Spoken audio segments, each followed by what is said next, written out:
ప్రస్తుతం మొత్తం busy busy life. Time లేదు. ఫోనే.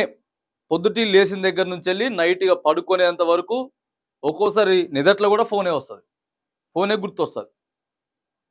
కానీ ఆ నిర్లక్ష్యాలు, ఫోను వల్ల ఫోనుకి ఎక్కువగా మనం ప్రాధాన్యతనిచ్చి, మిగతావి ఎక్కడైతే నిర్లక్ష్యం చేస్తా ఉన్నామో ప్రాణాలు పోతా ఉన్నాయి.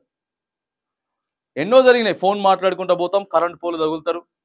ఫోను మాట్లాడుకుంటా యాక్సిడెంట్లు, ఇవన్నీ చాలా జరిగినాయి. మరొక అరుదైనటువంటి ఘటన ఇక్కడ జరుగుతా ఉన్నది. ఫోను మాట్లాడుకుంటా వాటర్ హీటర్ ఆన్ చేసే ఉన్నది. తీసుకొచ్చి సంకలో పెట్టుకున్నాడు. హీటర్. హీటర్ సంకలో పెట్టుకుంటే షాక్ కొట్టింది. ఖమ్మం జిల్లాలో జరిగింది. ఖమ్మం టౌన్‌ల. ఈ మధ్యనే మనం చూసుకున్నాం. ఒక నర్సింగ్ విద్యార్థిని కూడా వాటర్ హీటర్ వల్లే చనిపోయింది. ఎంత జాగ్రత్తగా ఉండాలంటే వాటర్ హీటర్ల వల్ల ప్రస్తుతం వర్షాకాలం. చిన్న పిల్ల కూడా మొన్న వాటర్ హీటర్ పట్టుకున్నది, చనిపోయింది. ఇంట్లోనే ఉంటాం, తిరిగేటటువంటి ప్రదేశాలలో ఉంటది కదా, స్విచ్ బోర్డ్ పెట్టుకుంటాం. చాలా అంటే చాలా ప్రమాదకరం. మళ్ళొక వ్యక్తి ఈడ చనిపోయిండు. రీసెంట్‌గా హైదరాబాద్ పట్టణంలోనే వాటర్ గ్రీజర్ వల్ల మొత్తం కుటుంబమే చనిపోయినటువంటి పరిస్థితి ఉంది. అంటే కొన్ని వస్తువులను మనం చాలా జాగ్రత్తగా వాడాలా. ప్రధానంగా వృద్ధుల్ని, పిల్లల్ని మళ్ళీ మళ్ళీ చెప్తా ఉన్నాం.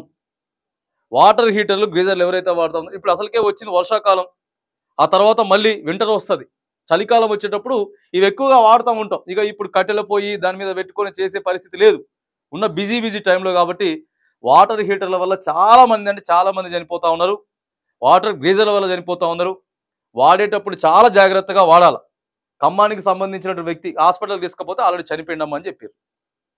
హాస్పిటల్‌కి తీసుకపోతే చనిపోయిండమ్మా అని చెప్పిండ్రు. అందుకే మళ్ళొకసారి గుర్తు చేస్తా ఉన్నాం. దయచేసి కొన్ని కొన్ని కీలకమైనటువంటి పనులు చేసేటప్పుడు ఫోన్ పక్కగా పెట్టండి. ఫోన్ మాట్లాడకుండా పెట్టుకున్నాడు, అయిపోయింది. దయచేసి జాగ్రత్తలు వహించాల్సిందిగా కూడా మనం ప్రజానీకానికి కోరుతా ఉన్నాం.